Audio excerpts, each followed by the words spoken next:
everyone, we're Select Restart. I'm Jace. And I'm Daphne. Welcome to the first ever episode of Last Decade, a weekly show where we play a game that was released this month, Last Decade.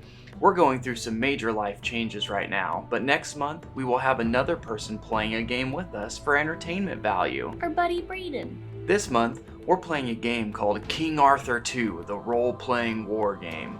Please understand that this is a new channel and series, and that things will be growing, changing, and developing as we learn how to best create this exciting show idea and channel. Thanks for joining us! Alright, so we're starting a new campaign, doing the main game, and we're doing casual. Yeah. That's how I do things when I'm first starting them. You're good at casual stuff. Yeah, nothing wrong with that. Yeah, nothing wrong with that. Well, just to let you all know, this game was released January 27th, 2012. It has a rating of T for teen, for blood, partial nudity, and violence. That's right, cover your eyes, kids. Yeah, if you're under 12 years old, you need to get out of here, unless you have parents' approval. Well, summary is King Arthur 2 will feature a new and dark fantasy setting. No longer a valiant ruler, King Arthur is now the Maimed King, trying to mend a land almost beyond repair in a stunning new plot. More heroic, large-scale battles with bigger armies are at reach to defeat more powerful foes. Intense boss fights never seen before promise to pit heroes' forces against unique and terrifying enemies. A new wide range of camera control options, revised animations, and extensive tutorial will provide the ultimate gaming Glorious experience. years of Britannia. Woo. Arthur, the once and future king, ruled from Camelot, blessed by the power of the Holy Grail. It was a time of peace and prosperity. Arthur, son of Uther, had already united the war-torn lands and claimed his rightful place on the throne. He had faced the fairy lords, and he had gathered the knights of the Round Table. This is where most stories end, but our tale begins right here. In Morgause, the witch queen of Orkney finds a way to reach the terrible race of the Fomorians, defeated and exiled by the heroes of the Sidhe ages ago. I wonder where When Orkney something is. ancient and powerful awakes beyond Britannia. King Arthur saw the signs and the omens, and he was worried. So it happened that he finally called the ones closest to him to discuss what should be done. He summoned Sir Lancelot, the bravest knight who ever lived. Sir Kay, his most debatable? faithful warrior Hard to and say. friend. And Queen Guinevere, his wife, famed for her otherworldly She's most definitely beauty. freaky in this picture. They all gathered out in the wilderness, in the shrine of the Holy Grail. Something happened in the shrine, something terrible. A blinding light turned night into day, destroyed the Holy Grail, and left only Arthur's lifeless body behind, What have you done, Guinevere? sweeping away all the others. The sky first turned as causing white as catastrophe. bone, then it became red like spilled blood. King Arthur barely survived. He has a gaping wound in his side that will never heal. Oh no. Arthur is sick, and when the High King suffers, the whole realm feels his pain. His illness is slowly destroying the entire land. Camelot is in chaos. The knights of the Round Table have disappeared suffers or turned because King against Arthur each suffered. other. Arthur's former kingdom has turned into a terrible wasteland where the Fomorians dwell, who came out of the darkness as soon as Britannia fell. Heroes try to stand their ground, nasty only land to spice. perish one after another. Arthur, the Maimed King, was taken to the last safe place in Britannia, the magical forest of Bedegraine. The future of the realm now relies upon Arthur's son, leading the remaining armies of the Pendragons against the otherworldly hordes. Night is falling, and if the king fails, the nightmare will never end.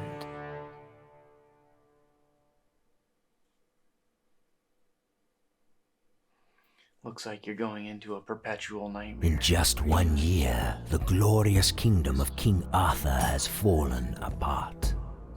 Camelot is a mere shadow of its former self, no longer the hub of the realm. The Round Table has dissolved, and lone knights are making desperate stands in an attempt to stop the hordes of Fomorians who roam the countryside. The entire south is in chaos and decay. Who's your favorite knight of the Round Table? Arthur still lies wounded, barely conscious most of the time. It now falls to you, William Pendragon, son of the once and future king, to face the tide of monsters and keep hope alive. It is a daunting task that will require exceptional courage and skill. Yeah. You have been tutored in the many arts of governing and knightly virtues since you were a child. But you are far from ready, and time is now short. You must focus your training in one area so that you can embark on your quest as soon as possible. That's what they say. Alright. So my options are: it's a time of war. I must learn the art of strategy and leadership. I shall become a warlord. Magic and knowledge are the best weapons against otherworldly monsters. I choose the way of the sage. Such desperate times call for personal bravery. I wish to be in the thick of the fight as a champion of the realm. What do you think you're gonna do?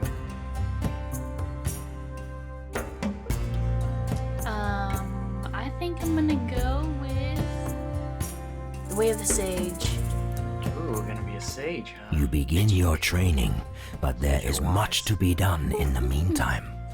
Heartwood Keep and the lands around it are in deep disorder, and there is no leader to keep matters in hand.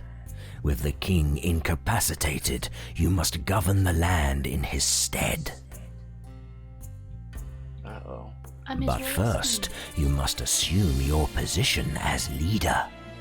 Your father wanted you to grow up free from the influence of Camelot, so you have spent much of your life in seclusion, and people don't know what to expect of you. A regal act is required to show them who you are. I'll show them. Who are you? I can ask the Bishop's Council to hold a formal inauguration ceremony for me where I take a secret oath before the Lord, or I shall undergo the trial of the miracle gods and invoke their blessing on my quest. I feel like as a sage I gotta show them who I am and do my own blessing. Talk to the god yourself. The people rejoice at the return of the Crown Prince, and morale clearly improves in Heartwood Keep. But the cheers are quickly muffled by a myriad of troubles, and you are soon faced with a host of difficult decisions. What? I'm king and I have to make tough decisions? No. The most pressing matter you face is the arrival of a sizable group of refugees. The keep is already getting crowded, and food is becoming scarce. You must decide what to do with these people. The first tough choice. Choosing people's fate. I can let everyone in, open up the royal granary and serve rationed food to everyone regardless of rank, myself included. Or conscript the strong ones into the army and chase away the rest. We can't waste our resources on the weak. Considering we're like in a war-torn land, I don't want them like going to the other side. It's true. We gotta save our people. Share the foods. Share it all. That's a very nice After a few months of intense training, you are as prepared as you can be at such short notice. But even though you have the blood of a true hero in your veins, you are still but one man. You'll need an army to lead. All right. One man with big armor. Besides the remnants of the Iron Guard, all you currently have is a ragtag band of volunteers. You must recruit more soldiers from the men available. Refugees, hedge knights, and the survivors of lost battles. Nice. At least you have an Iron Guard. Mm-hmm. Now some more men of some kind. So, I can recruit anyone who has a bow. Iron Guard will need archers to support their advance. Makes sense. Gather all the available horses and train some cavalry. We'll need a mobile force to flank the enemy. Sounds quick. Assemble a battalion of spearmen. They're easy to train and cheap to equip. You know, cheap and easy. Well, I think I'm gonna recruit bowmen. Alright. Get them from the The back. The army local is ready, hunters. and so are you. The time has come to leave Heartwood Keep and begin your journey to seek a cure for your father and to restore Britannia. You steel your soul for the trials ahead, for you know that the greatest tale of chivalry has ended, and now the nightmare shall begin. Like I said, perpetual nightmares. Britannia is in ruins, and the refugees fleeing from the growing wastelands flock towards the forest of Bedegrain, where King Arthur lies wounded in Heartwood Keep. Over the last year, a ring of small provinces has sprung up around these woods. Sadly, discord already threatens to rip their fragile peace apart. So, Looks kind of windy. it does look a little windy. Review our objectives here. You gotta free Sir Agravain from captivity. We must free him. Alright. Cool. That's your army, your King Arthur. And this. Oh no, you're William Pendragon. I'm William Pendragon. Well, I thought this was interesting. When the game was first released, it was $40, but now on most online storefronts, as of Sir December 16th, that Agravain is, used to be a it's about knight 10. in Camelot, but now he has become the self-appointed lord of the refugees in Sherwood. He rules with an iron fist, which is a vital trait in such grave times, but which also means that he has his fair share of enemies. After Sir Agravain had to deal with a rebellious noble family, a certain Sir Marok and his band of troublemakers imprisoned him in return. It's only a matter of time before Sherwood erupts in open revolt, and you simply can't allow that to happen this close to home. What are you gonna do about it, Sage William Pendragon? I will do what I must. Oh, We must save Sir Agravain. do it. I know that this game does go on sale for like $3 to $5. Bedegrain used to be the deep wood of the Shee, So maybe a wait for gateway to Tirnanog, but the gates have closed. The region called Sherwood is still an untamed wilderness, though. You leave your army at the edge of the wood, and you continue your journey with only a handful of men.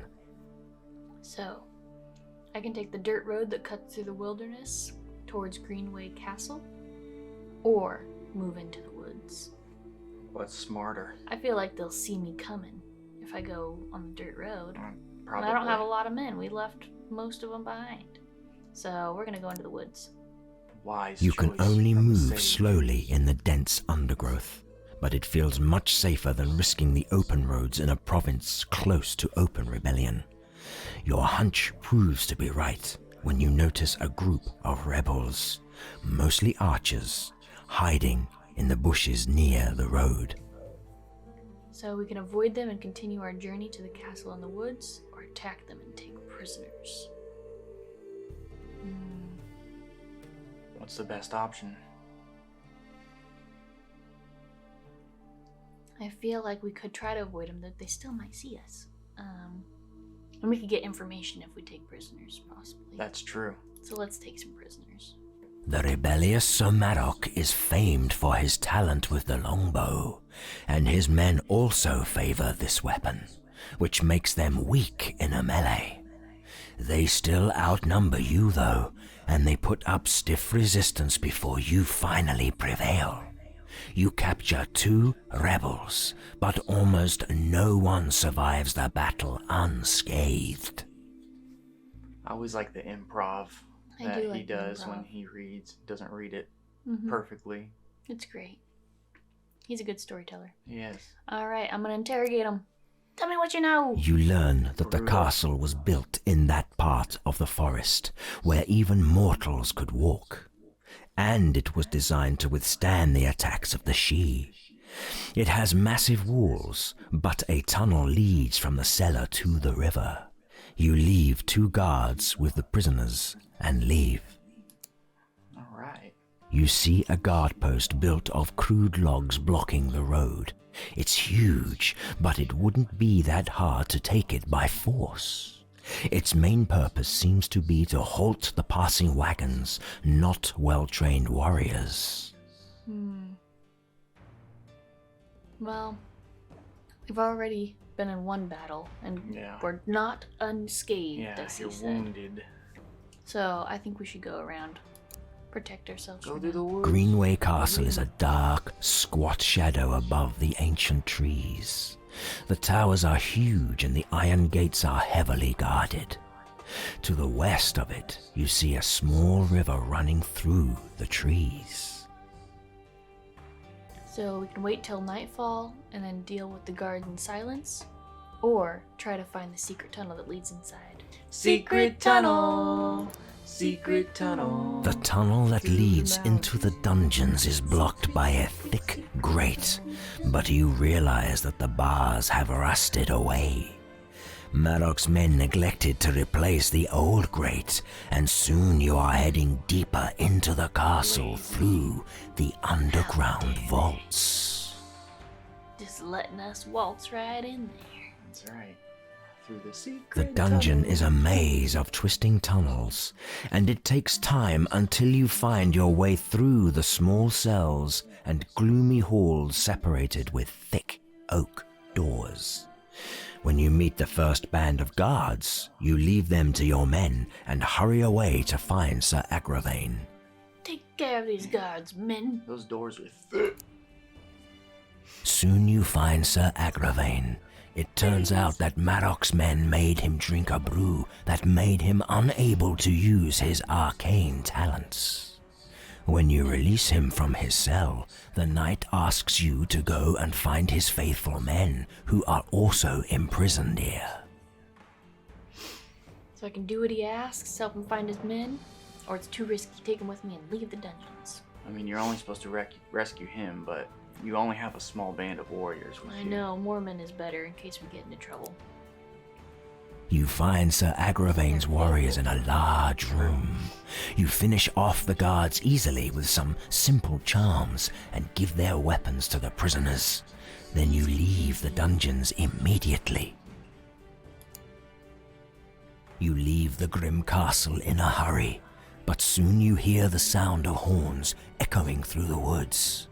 The rebels won't let you slip away that easily. You know that as soon as you reach your army at the edge of the forest, you'll have a battle to fight. Battle is certain. Well, there is a DLC for this game called Dead Legions. It's like a prologue to the game.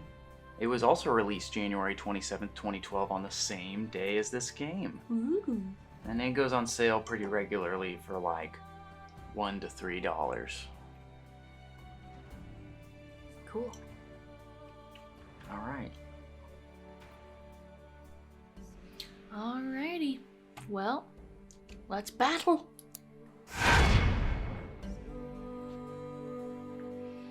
Let's see. So these are Sir Merrick's army. There he is. Sir Merrick himself. Sir Ragnall. And then he's got quite a few archers, some light infantry, and some heavy infantry. Oh, they look dangerous. We got me, William Pendragon. I got several bowmen. Got some black thorns.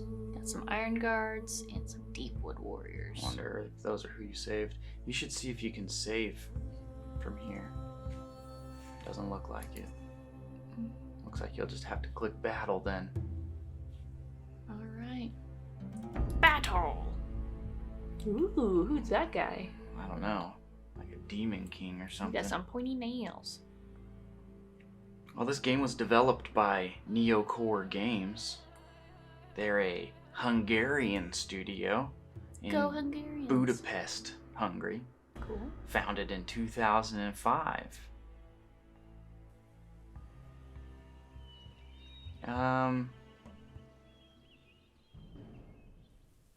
Oh, here's the battlefield. Beautiful graphics there. Nice, nice, nice. For 2012, it's definitely not bad. I like these shiny towers. The towers are very cool. Glowing with essence of sage. Sage sense.